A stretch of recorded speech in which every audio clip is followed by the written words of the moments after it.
en la pequeñísima, en la celebración de los 500 siglos, los siguientes años, en Colima, cuando comienza a terminar la criatura, llevando a Santoña, para que comience a tocar. Y con los adultos, ahí están representando a gente de suyo, que todos consiguen este vida pública.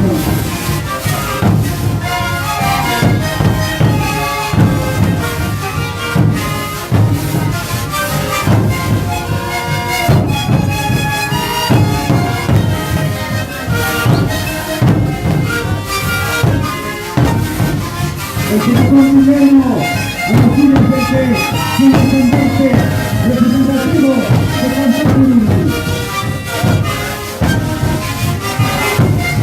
Hay que retirar los instrumentos musicales, porque no van a sacar por medio de esta parte.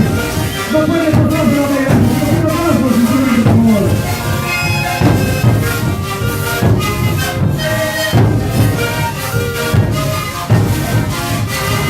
El hermano Pablo Arturo, Camino del Conocido, presenta a los famosos de Ciudad de la Unión, capital histórica del 31, en esta fiesta del pueblo, el 28 de julio.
Muy bien, compañeros, los hermanos,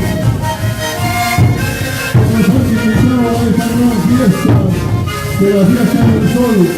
Gracias a todos por traernos acá a su tierra viva maravillosa y celebrarlo al mismo del Santoña Ururi, acá en México.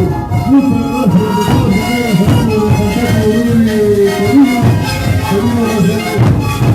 Con la suya, saludamos a ustedes, saludamos a música. Gracias de todo corazón a la capacitación, disparar, hasta el año que viene, siempre estaremos acá a disposición de ustedes para que nos inviten. Gracias, hermano.